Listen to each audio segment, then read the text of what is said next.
Hello students, आज की class में आप सभी का स्वागत है।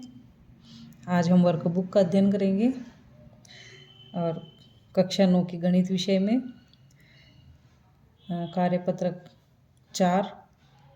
अभी तक हमने एक कार्यपत्रक 1, 2, 3 पढ़ चुके हैं।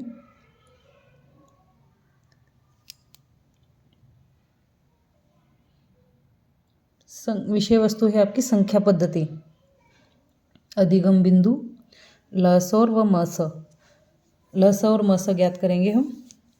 तो मस किसको कहते हैं? देखो, मस जिसको HCF भी कहा जाता है, तो 2 या 2 से अधिक संख्याओं का महत्तम समापवर्तक, जिसको अपन शॉर्टकट में मसा बोलते हैं, वह बड़ी से बड़ी संख्या होती है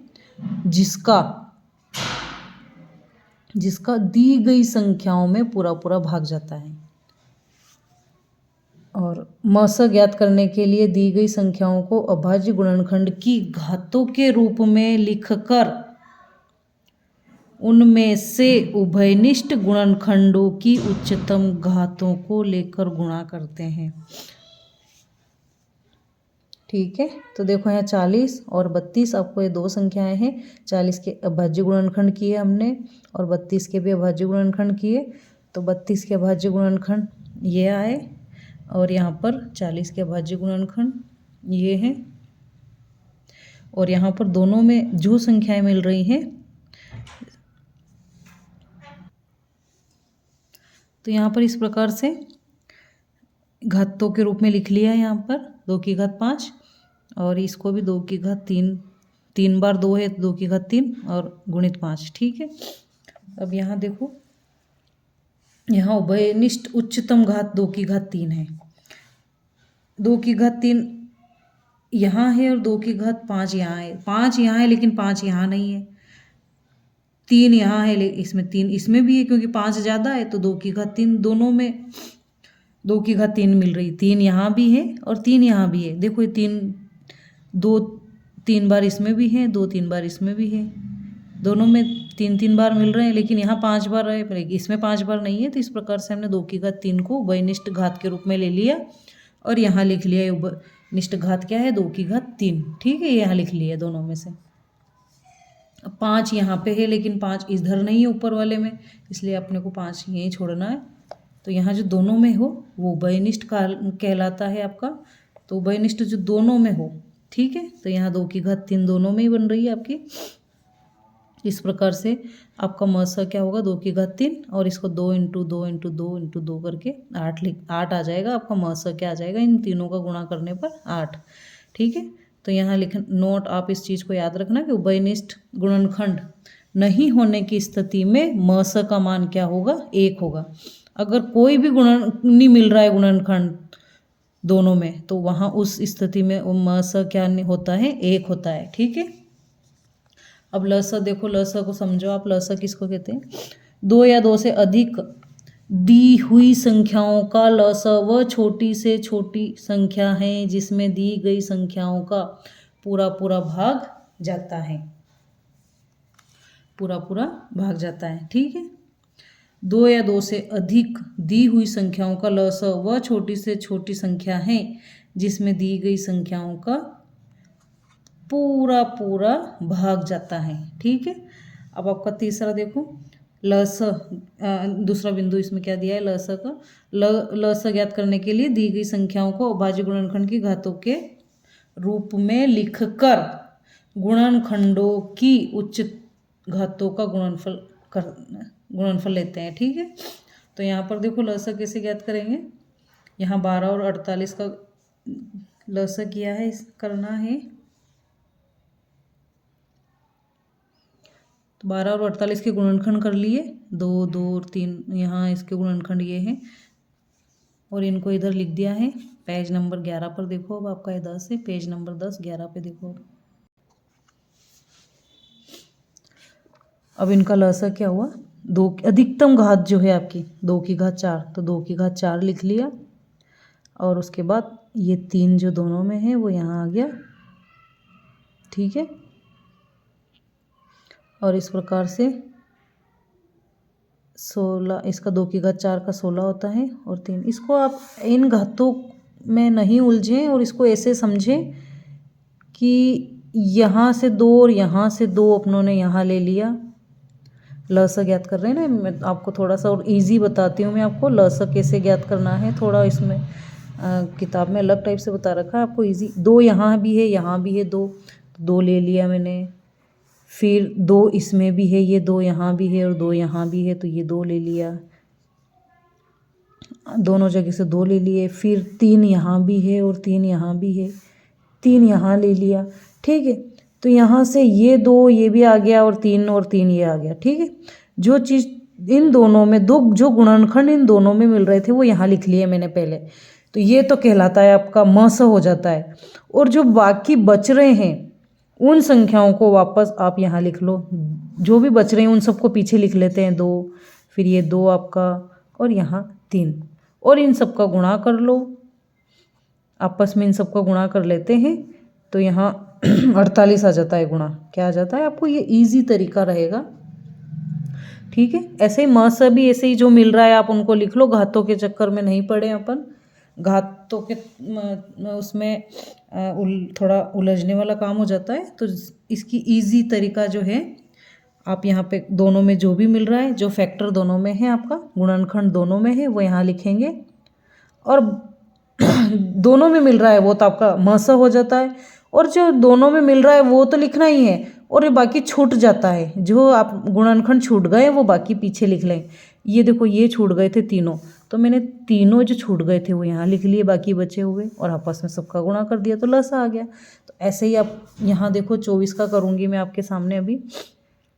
ठीक है ना, इसको थोड़ा रफ कार्य कर लेते हैं, और रफ कार्य में आपका गुणनखंड हो जाएगा। तो रफ कार्य का गुणनखंड देखो, मैं आपको गुणनखंड बता देती हूँ कि ये है 24, 2 से चला जाएगा इसमें, 2 2 4, 2 6 12 और 2 3 6 और फिर 3 1 3। ठीक है, तो 24 के गुणनखंड क्या हो गए आपके, 2 गुणित 2 गुणित 2 और 3। ठीक है, इसी प्रकार से 90 के गुणनखंड भी लिखो, तो 90 के गुणनखंड में यहाँ कर देती हूँ। 90 के 2 का भाग चला जाएगा, 2 चौक 8 और 2 5 10। अब इसमें फिर 3 का चला जाएगा, 3 एकम 3 और 3 पंजे 15। फिर इसमें 3 का फिर चला जाएगा, 3 पंजे 15 और 5 का चला जाएगा, 5 एकम 5। ठीक है, तो इनके गुणनखंड यहाँ लिखेंगे 2 गुणित 3 गुणित 3 गुणित 5।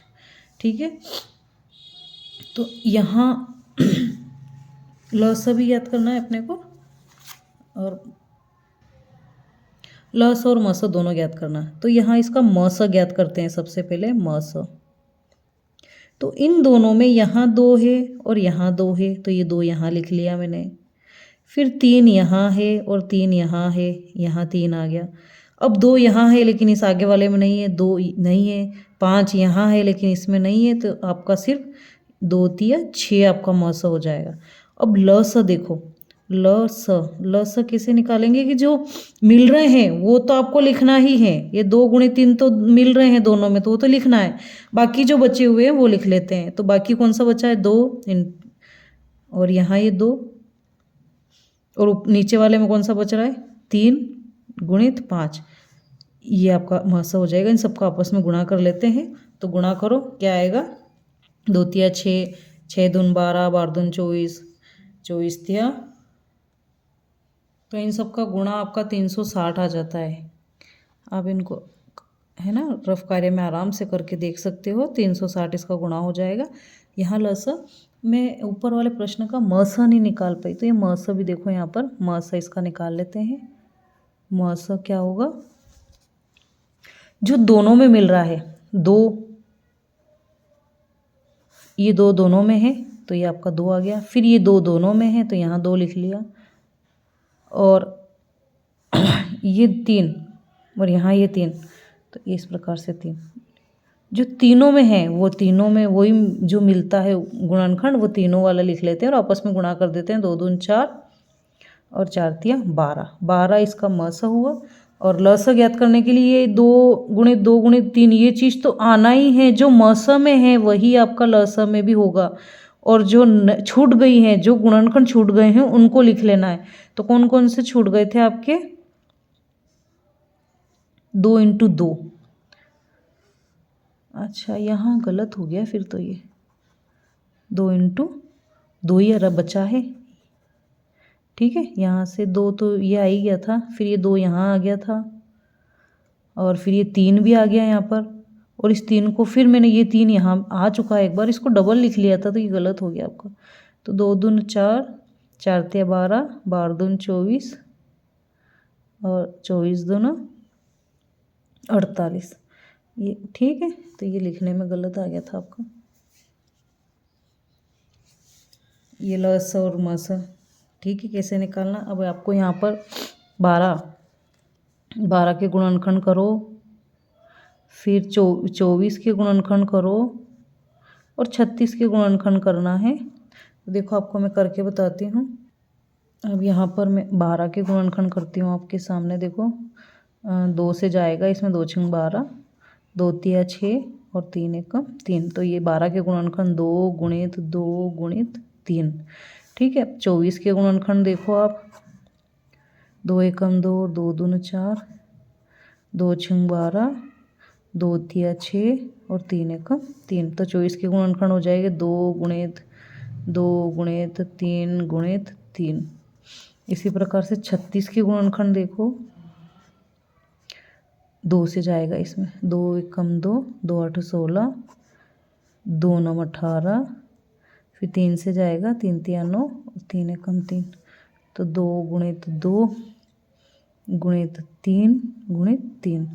ठीक है, ये तीनों ही गुणनखंड कर दिए मैंने।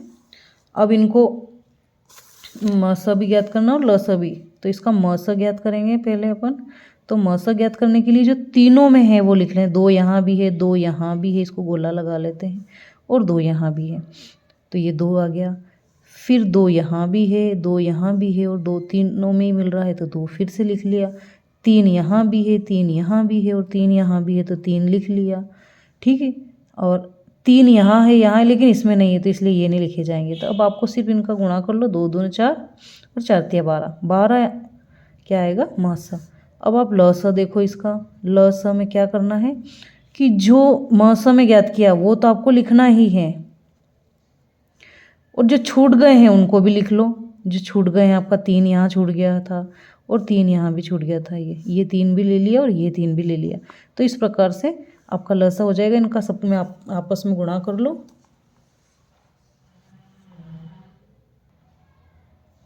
इन सबका गुणा क्या होगा? 108। ठीक है, 108 होगा इनका गुणा। इसी प्रकार से आपको ये वाले सवाल भी करने, म स ज्ञात करना है इनका तीनों का। आपको सिर्फ म स, यहाँ म स और ल स मैंने सब बताया है, तो आपको इनके म स ज्ञात करना है। तो यहाँ 12 के अभाज्य गुणनखंड करना है, फिर 16 के अभाज्य गुणनखंड लिखना है, और 28 के लिखना है। ठीक है, तो 12 के तो मैंने यहाँ निकाल ही रखे हैं आपके। देखो 2 × 2 × 3 आ जाएगा, और 16 के भी आप गुणनखंड निकालोगे तो 2 × 2 × 2 × 2 होता है। ठीक है, और 28 के गुणनखंड देखो, मैं बता देती हूँ आपको, सभी के बता देती हूँ कैसे। सभी के देख लो 12 के कैसे, वही पहले बताया था, एक बार और देख लो। 2 × 12, 2 तिया 6 और 3 एकम 3, ये 12 के निकाल दिए मैंने। अब आपको देखना है 16 के। 2 से जाएगा 2 8 16, फिर 2 से जाएगा 2 चौक 8, फिर 2 से जाएगा 2 दून 4, और फिर 2 एकम 2, तो ये 4 आ गए। ठीक है, इसी प्रकार से आपके 28 में 2 से जाएगा 2 एकम 2, 2 चौक 8, फिर 2 से जाएगा 2 7 14, और फिर 7 से जाएगा। तो इस प्रकार से 28 के हो गए 2 × 2 × 7। ठीक है, इसमें सिर्फ म स ज्ञात करना है, तो ये यहाँ म स ज्ञात करेंगे। और म स ज्ञात में यहाँ 2 इसमें भी है आपका, 2 यहाँ भी है और 2 यहाँ भी है, तो 2 लिख लिया मैंने। फिर 2 यहाँ भी है, 2 यहाँ भी है और 2 यहाँ भी है, तो 2 यहाँ लिख लिया। 3 यहाँ है लेकिन इन तीनों में नहीं है, 2 यहाँ है इनमें नहीं है, तो आपका सिर्फ जो मिल रहा है वही लिखेंगे अपना। 2 दूना 4, क्या आ गया यहाँ पर 4 आ गया, तो आपका मस 4 आ गया। इसी प्रकार से इसका मस देखो आप 9 के आप गुणनखंड अभाज्य गुणनखंड लिखेंगे, 12 के लिखेंगे और 15 के लिखेंगे। तो आपको मैं इसके गुणनखंड करके बता देती हूँ। 9 के तो 3 गुणे 3 ही होता है, 9 के 3 तिया 9, 3 एकम 3, ठीक है। 12 के यहाँ लिखे ही हैं, तो 9 के तो हो गए 3 गुणे 3, 12 के हो गए 2 गुणित 2 गुणित 3 और 15 के हो गए 3 गुणित 5 होता है, 3 5 15, ठीक है। आप निकालोगे तो 3 से भाग जाएगा और फिर 5 से जाएगा, तो इस प्रकार से इसका मस क्या होगा, जो तीनों में मिल रहा है। 3 यहाँ है, फिर 3 यहाँ है और फिर 3 यहाँ है, ठीक है। तो ये आपका 3 हो गया। अब 3 यहाँ है नहीं है, यहाँ भी नहीं है। 5 यहाँ है लेकिन यहाँ नहीं है, यहाँ नहीं है, तो सिर्फ 3 ही मिल रहा है तीनों में, तो आपका मस 3 हो गया, ठीक है। इसी प्रकार से आपको अगला वाला ये भी मस ही ज्ञात करना है 105 का। 105 के गुणनखंड का देखो, 135 के गुणनखंड देखो और 180 के गुणनखंड देखो और इसका मस ज्ञात करेंगे। 105 के गुणनखंड निकालेंगे रफ कार्य में और यहाँ लिख देंगे। 105 के गुणनखंड कैसे करेंगे देखो, मैं निकाल के बता देती हूँ। 105 3 का भाग चला जाएगा, 3 तिया 9 और 3 पंज 15 हो जाएगा। फिर 3 का नहीं जाएगा, इसमें 5 का जाएगा, 5 7 35 और 7 एकम 7, ठीक है। इसी प्रकार से आपका अगला वाला है 135। 135 में भी 3 से ही भाग जाएगा, 3 चौक 12, फिर 1 बचेगा, 3 पंज 15, फिर 5 से जाएगा, नहीं 3 से ही चला जाएगा इसमें, फिर से 3 एकम 3, 3 पंज 15 और फिर 3 से जाएगा, 3 पंज 15 और फिर 5 एकम 5, ठीक है। 180 देखो, अब 180 का कैसे निकालेंगे। 180 में 2 का जाएगा, 2 नम 18, फिर 2 का चला जाएगा, 2 चौक 8, 2 पंज 10, फिर 3 का चला जाएगा, 3 एकम 3, 3 पंज 15, ये 45 आ गया, वापस आ जाएगा 3 पंज 15 और 5 एकम 5। तो ये जो भी मैंने निकाले हैं आप इनको यहाँ लिख लो गुणनखंड। 3 के गुणनखंड क्या हो, 105 के क्या होंगे, 3 गुणित 5 गुणित 7। 135 के क्या हुए, 3 गुणित 3 गुणित 3 गुणित 5, ठीक है। और 180 के क्या हुए, 2 गुणित 2 फिर 3 गुणित 3 गुणित 5। इस प्रकार से आपके गुणनखंड हो गए। इसमें से जो भी मिल रहा है, 3 यहाँ मिल रहा है, 3 यहाँ है और 3 यहाँ है, ठीक है। इस प्रकार से निशान लगा लेंगे, तो ये वाला आपका काउंट हो गया। फिर यहाँ 3 नहीं है, 5 है, 5 यहाँ है, 5 यहाँ है और 5 यहाँ है, तो 5 आ जाएगा। अब 7 यहाँ है लेकिन इधर नहीं है किसी में, तो सिर्फ 3 और 5 ही मिल रहे हैं तीनों में, तो आपका यही मासा होगा, 3 पंज 15। तो इस प्रकार से मासा ज्ञात करना है आपको, ठीक है। अगला प्रश्न 175। 175 में आपको गुणनखंड निकालना है 175 के और 200 के।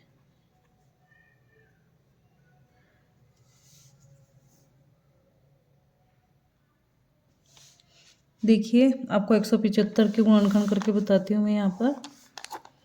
175 के इसमें 75 में किसका भाग जाएगा, 5 का जाएगा, 3 का नहीं जाएगा, इसमें 2 का भी नहीं जाएगा, 5 का जाएगा। तो 5 तिया 15 हो जाते हैं, 2 बचते हैं, 5 हो जाएंगे 25, तो 5 पंज 25, फिर आपका 5 का ही जाएगा, 5 7 35 और 7 एक 7। तो इस प्रकार से आपके 175 के 5 गुणित 5 गुणित 7।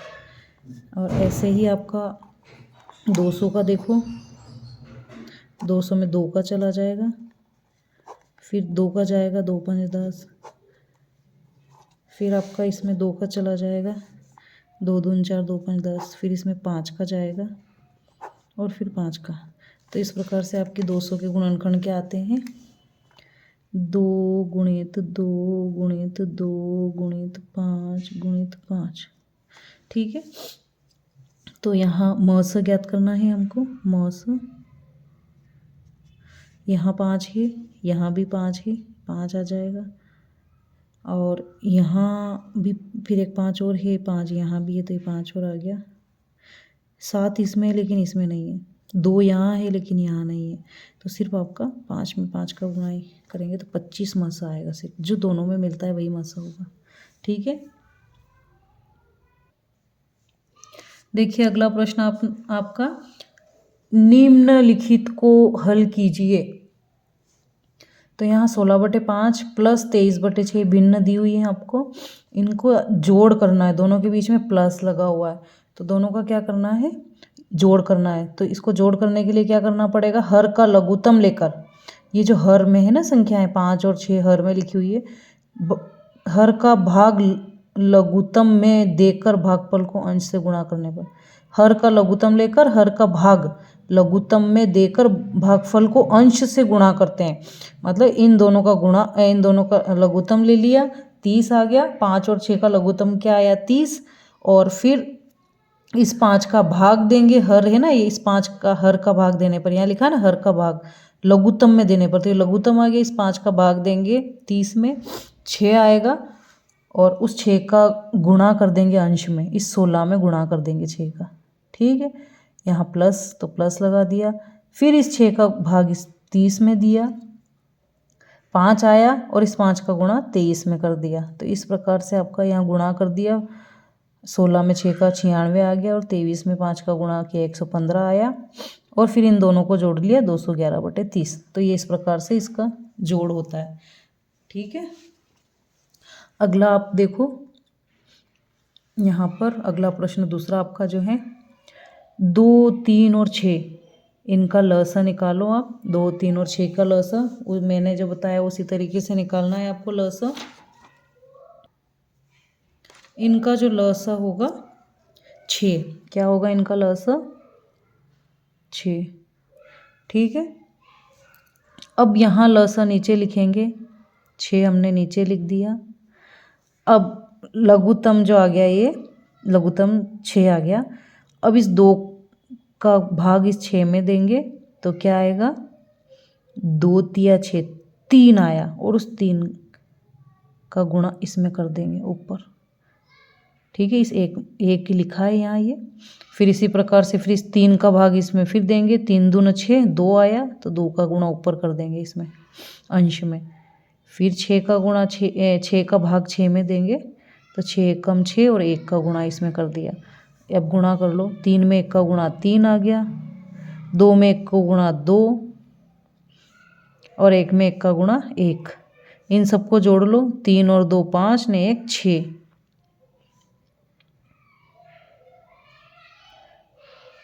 क्या आएगा 6, इनका गुणा और बटे में 6।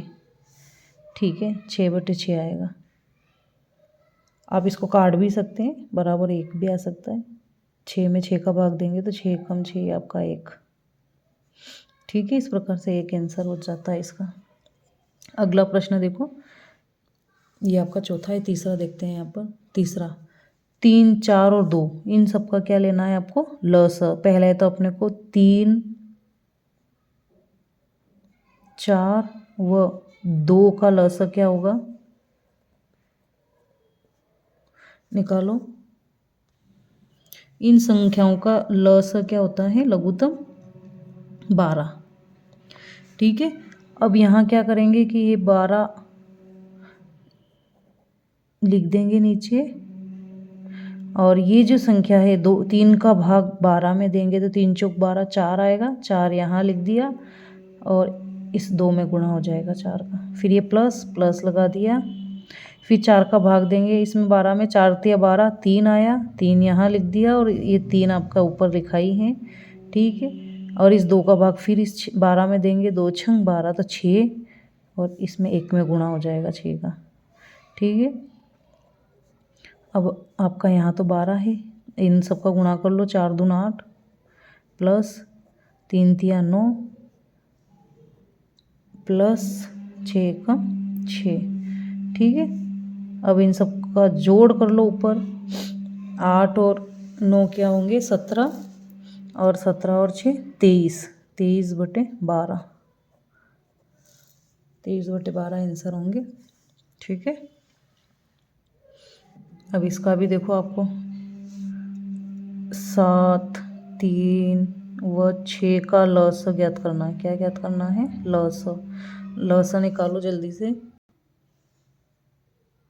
इसका लस आएगा 42। तो इसका हल करेंगे यहाँ पर। 42 लसा लिख लिया। अब 7 का भाग देंगे 42 में तो 6 आएगा। तो 6 गुणित 5 प्लस 3 का भाग फिर इसमें देंगे। तो 3 का भाग देने पर क्या आएगा? देखो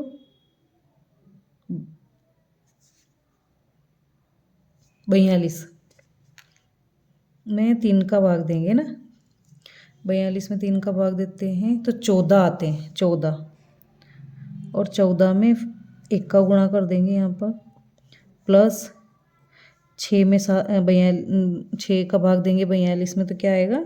6 7 42, तो 7 लिखेंगे यहाँ और ये आपका गुणा में 1। ठीक है, इस प्रकार से यहाँ पर ये 42, इनका गुणा करो 6 5 30 आ जाएगा, प्लस 14 एकम 14 प्लस 7 में 1 का गुणा 7 1। इन सबको जोड़ो, क्या आता है इन सबका जोड़? 30, 14 और 7 का 51/42। ठीक है,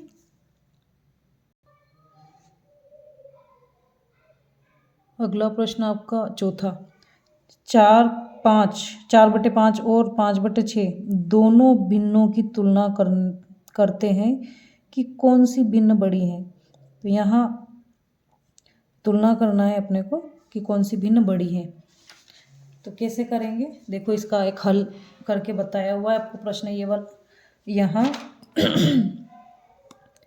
हर असमान है, अतः 5 व 6 असमान, मतलब यहाँ 5 है और यहाँ 6 है, दोनों ही असमान है। तो यहाँ 5 व 6 का लसन लेते हैं तो 5 व 6 का लसन क्या आता है? 30। इसका लसन निकालते हैं तो 30।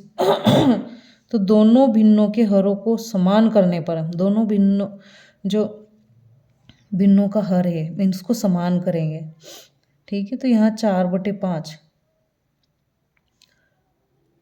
4/5 6 का गुणा कर दिया दो ऊपर नीचे दोनों में,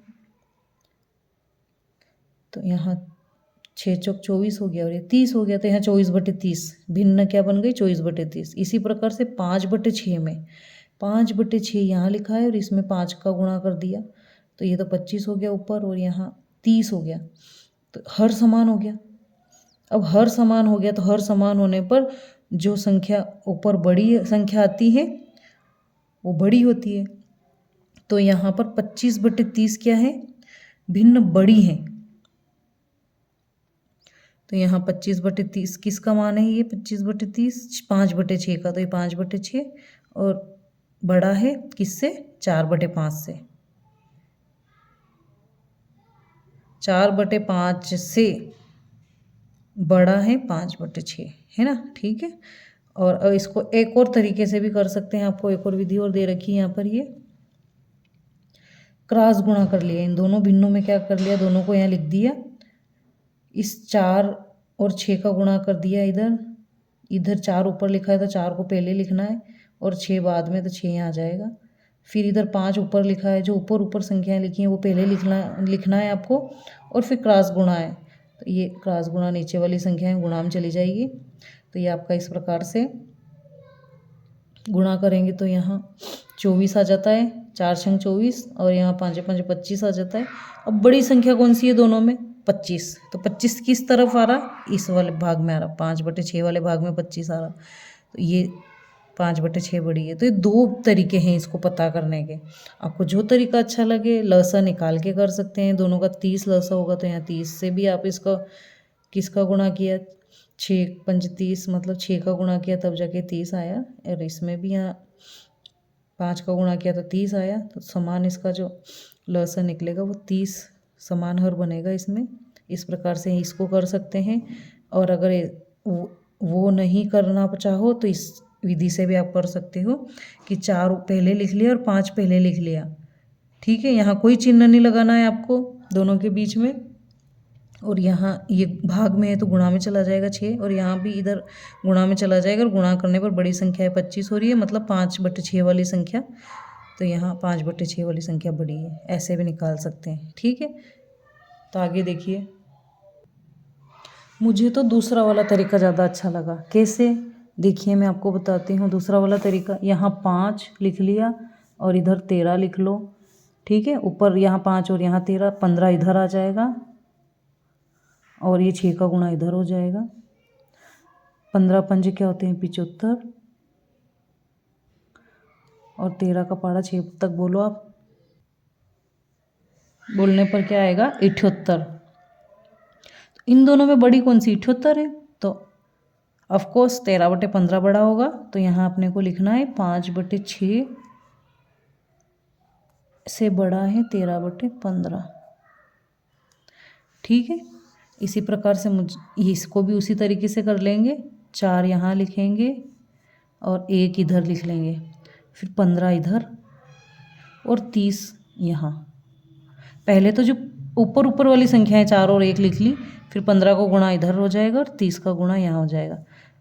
अब 15 का गुणा 4 में करो 60 आ जाएगा और इसका 30 आ जाएगा। इनमें बड़ी अब कौन सी हो गई, ये वाली बड़ी हो गई। ऐसे तो देखने में ये बड़ी लग रही है, लेकिन देखो ये बड़ी संख्या है ना। तो यहाँ पर लिखेंगे 4/30 से बड़ी है 1/15।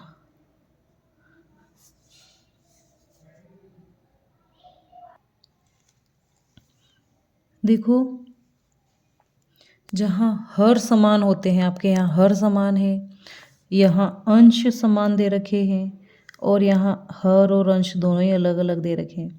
तो जब आपको एक हर समान होते हैं उसमें देखते हैं उसका आरोही क्रम कैसे। अब आरोही क्रम किसको कहते हैं, बढ़ते क्रम में लिखने पर पहले सबसे छोटी संख्या आएगी, फिर उससे बड़ी आएगी, उससे बड़ी आएगी। ठीक है, तो यहाँ 7 सब में नीचे है, तो ये तो ठीक है 7 में। अब आपको देखना है कि यहाँ सबसे छोटी संख्या कौन सी है, 6। तो यही सबसे छोटी संख्या होगी 6/7। फिर इससे बड़ी कौन सी है 7/7। फिर इससे बड़ी कौन सी है 8/7, और फिर इससे बड़ी 9/7। तो ये आरोही क्रम में आपका हो गया।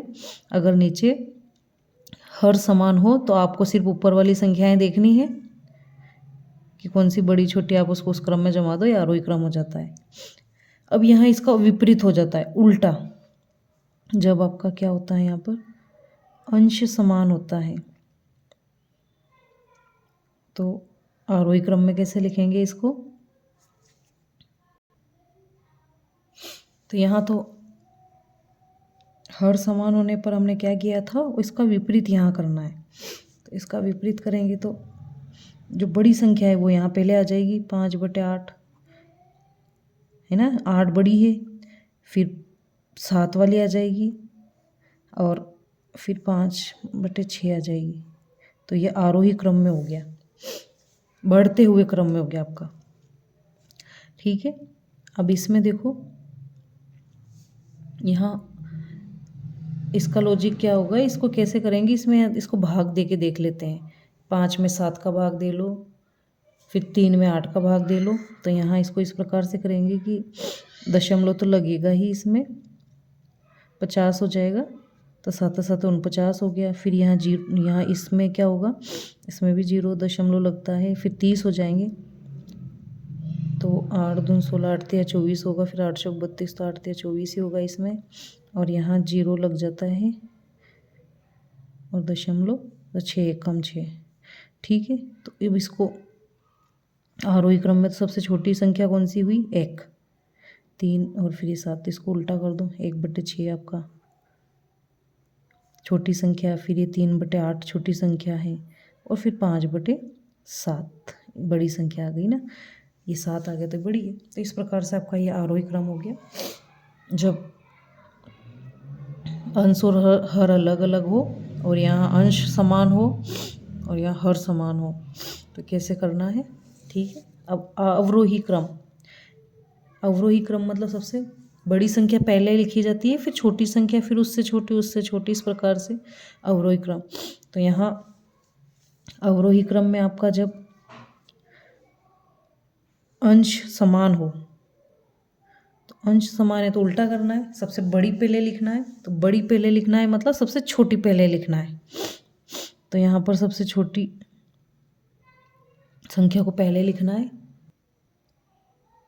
ठीक है, तो ये आपका 1/2 सबसे छोटी है, मतलब सबसे बड़ी होगी, फिर 1/3, फिर 1/4 और 1/5। जब आपका अंश बराबर हो तो आपको सबसे छोटी संख्या आपकी सबसे बड़ी संख्या होती है। तो ये ऑलरेडी पहले से ही अवरोही क्रम में लिखे हुए हैं। ठीक है, इसमें आपको क्या देखना है, यहाँ 5 हर समान है, तो यहाँ तो सीधा ही, इसमें कहीं कुछ नहीं देखना है, सीधा ही देखना है कि जो सबसे बड़ी है उसको पहले लिख दो, 4/5, फिर उससे छोटी वाली लिख दो 3/5, फिर उससे छोटी को लिख दो 2/5 और फिर सबसे छोटी लिख दो 1/5। ये अवरोही क्रम हो गया, अवरोही क्रम हो गया। ठीक है,